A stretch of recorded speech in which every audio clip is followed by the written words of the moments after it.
हाँ प्यारे बच्चों, स्वागत है आप सभी का। त्रिकोणमिति पढ़ रहे हैं इस समय हम, और त्रिकोणमिति में हमने जो पीछे की क्लास में पढ़ लिया था, एक प्रश्नावली हमने ख़त्म की थी त्रिकोणमिति की, और उसके त्रिकोणमिति में आगे हमने कोणों पर थोड़ी बहुत चर्चा की थी अपनी, कि कोण को कैसे निकालना सीखेंगे हम। कोण यदि निकालते हैं तो किन किन चीज़ों का ध्यान देना है हमें, और कैसे हम कोण को निकालेंगे। अभी आगे की बात की जाए, चूँकि कोण निकालना सीख चुके हैं हम, और मैं चाहूँगा कि आप सभी लोग कोणों को सही तरीके से याद कर लें। और अभी आगे की बात करें तो आगे प्रश्नावली पर हम चलेंगे।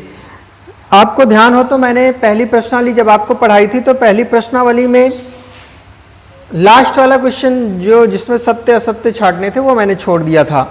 तो मैं वो प्रश्न आज देख लेता हूँ और आपको समझा देता हूँ, क्योंकि उस समय समस्या ये थी कि वो आपको समझ में नहीं आता। कोणों के विषय में जानकारी ना होने की वजह से वो आपको समझने में दिक्कत होती। अभी आपको बेहतर तरीके से समझ में आएगा। पहला है इसमें जो पहला प्रश्न दे रखा है कि tan a का मान सदैव 1 से कम होता है।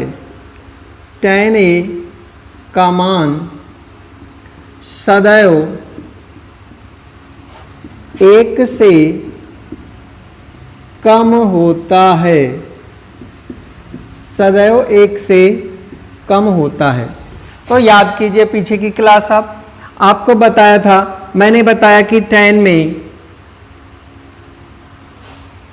tan जो होता है, अगर हम जीरो की बात करें तो sin 0 बटे cos 0, और sin 0 बटे cos 0 में sin 0 का मान और cos 0 का मान हमें ज्ञात होना होता है। तो sin 0 का मान कितना होता है 0, cos 0 का मान कितना होता है 1, 0 बटा 1 करेंगे हम तो हमारे पास निकल के मान क्या आएगा वो आप लोगों को बेहतर तरीके से पता है। तो ये 0 हो जाता है। आगे की बात करें, जब हम tan 30 पे पहुंचते हैं तो sin 30 बटे cos 30, sin 30 का मान आप जानते हैं कितना होता है 1 बटे 2, cos 30 होता है अंडर रूट 3 बटे 2, 2 से 2 कैंसिल आउट हो जाता है तो 1 बटे अंडर रूट 3 आ जाता है, यानी tan की ये वैल्यू आ जाती है। हम इस तरीके से क्रम में आगे बढ़ते जाते हैं तो हमें tan 45 का मान कितना मिल जाता है 1 मिल जाता है। उसके आगे जैसे ही बढ़ना शुरू करते हैं फिर से इसका मान 1 से घटने लगता है। तो इसका मतलब है कि 0 से शुरू होकर इसका मान गया कहां तक 1 तक गया। और ये प्रश्न कर रहा है कि tan a का मान सदैव 1 से कम होता है। आपको तो वैसे ही पता है कि tan 45 का मान जो होता है उसका मान कितना होता है 1 होता है, और ये कह रहा है कि सदैव 1 से क्या होता है कम होता है। इसका मतलब ये तो निश्चित हो गया कि ये क्या है असत्य है।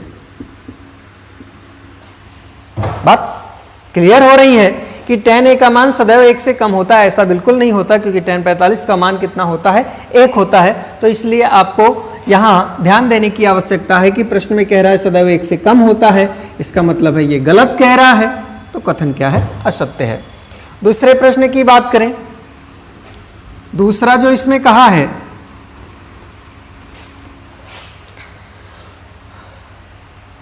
कोण a के किसी मान के लिए sec a बराबर 12 बटे 5। कोण a के किसी मान के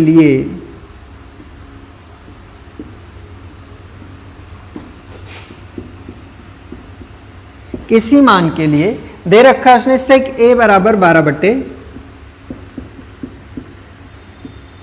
तो मुझे लगता है कि आपको ये चीज समझ में आ रही होगी कि कोण a के किसी मान के लिए, किसी निश्चित मान के लिए तो ये संभव है कि हो सकता है 12 बटे 5, लेकिन किसी मान के लिए ये बिल्कुल भी संभव नहीं है। इसलिए कथन क्या है असत्य है, कि मान आपको निकाल के बताया जा चुका है। ठीक है, अगले प्रश्न की बात करें, इसमें दिया है cos a कोण a के कॉसेकेंट के लिए प्रयुक्त संक्षिप्त रूप है। हाँ, इसमें दे रखा है cos a, और वो कह रहा है कि cos a जो है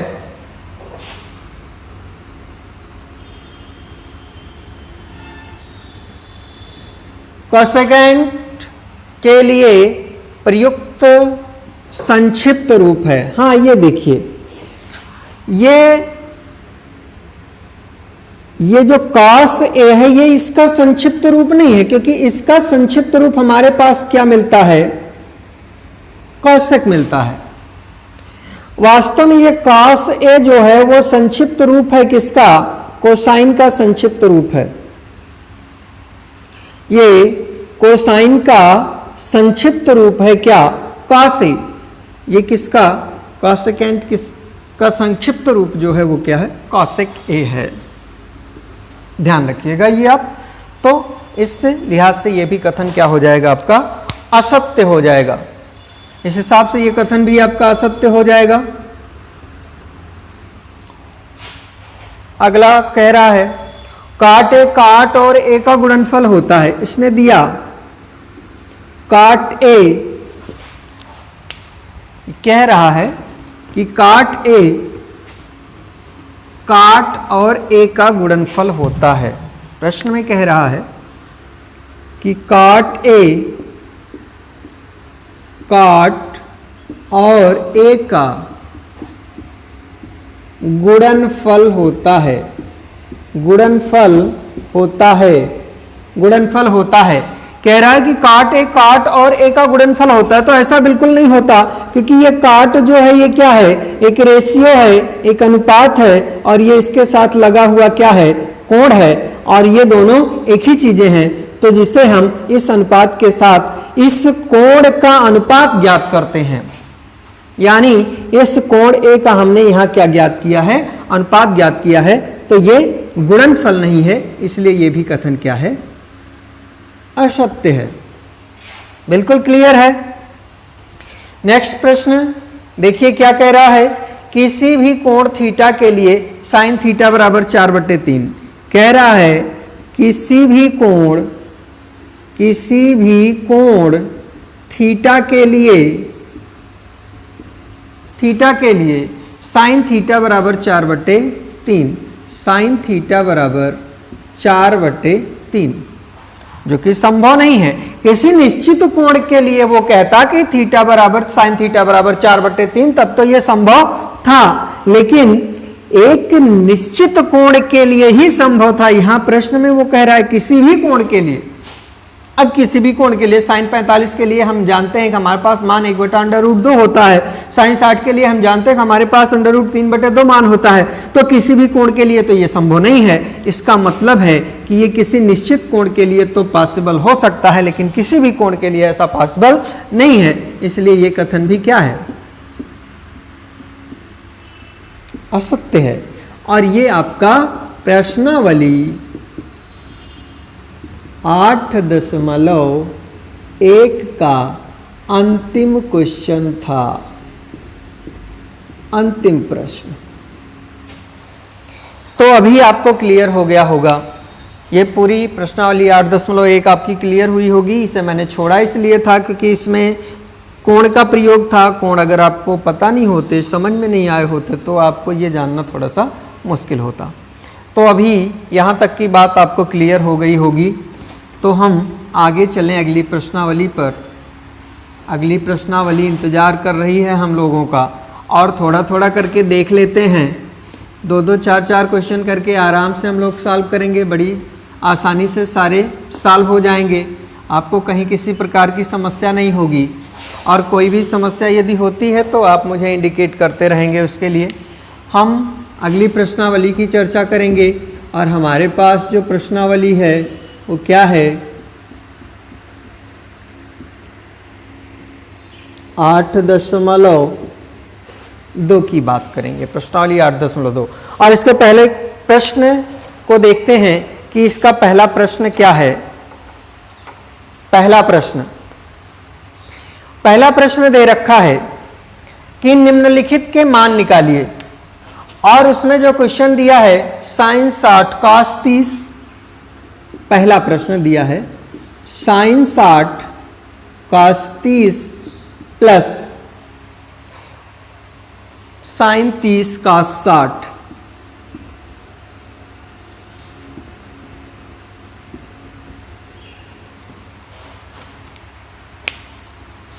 ठीक है, sine 60 cos 30 plus sine 30 cos 60। यहां अगर ध्यान से देखेंगे तो ये हमारे पास एक सूत्र है इस तरीके का, लेकिन ये सूत्र हमें बताए नहीं गए हैं, तो सीधा हमें मान तो पता है, मान हमने निकाल के देखा है। साइन 30 का कितना होता है, साइन 60 का कितना होता है, कास 30 का कितना होता है, कास 60 का कितना होता है, सारे मान निकाले हैं।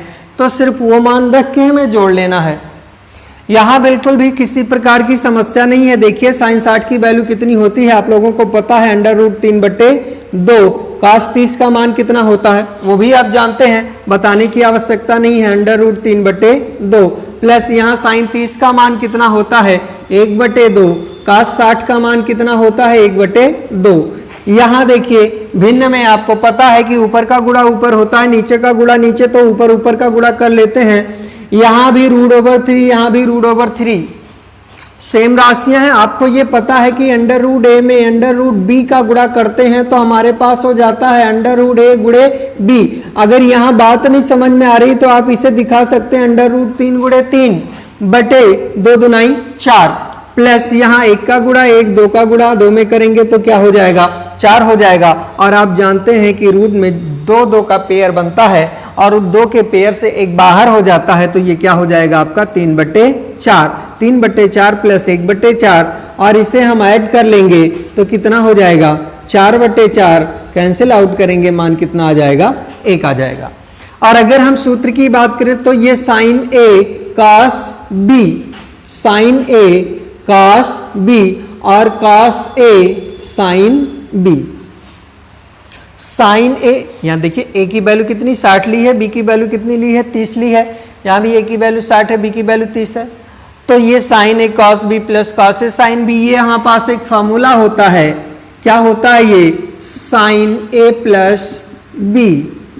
और sine a plus b, a का मतलब कितना एंगल है आपका 60 अंश, b का मतलब कितना एंगल है 30 अंश, और 60 में 30 जोड़ेंगे तो कितना हो जाएगा, 90 हो जाएगा।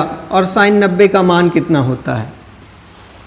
तो ये चीजें वही हैं। यहाँ आपने क्या किया है कि सबके अलग अलग मान रखने के बाद आपने जोड़ा, और यहाँ क्या किया है कि पहले वो जो फार्मूला था वो फार्मूला आपने अप्लाई कर दिया, उसके बाद मान रखे, मान रखने के बाद आपने जो भी कोण मिला उसका मान रख दिया। तो ये बात क्लियर है।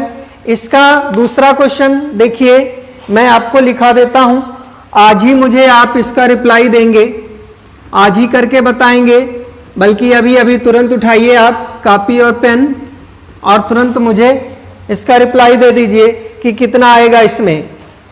इसका दूसरा प्रश्न है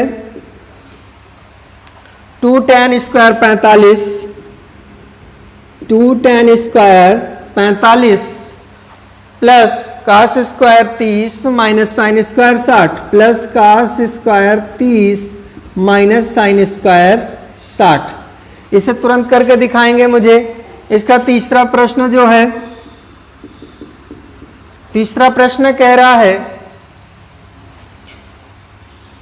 कास 45 बटे सेक 30 प्लस कॉसेक 30, सेक 30 प्लस कॉसेक 30। तो ये भी आप निकाल सकते हैं आसानी से, मुझे निकाल के बताएंगे। यहाँ कास 45 की वैल्यू रख देंगे, यहाँ सेक 30, यहाँ कॉसेक 30, ठीक है, निकाल के बताएंगे कि कितना आएगा।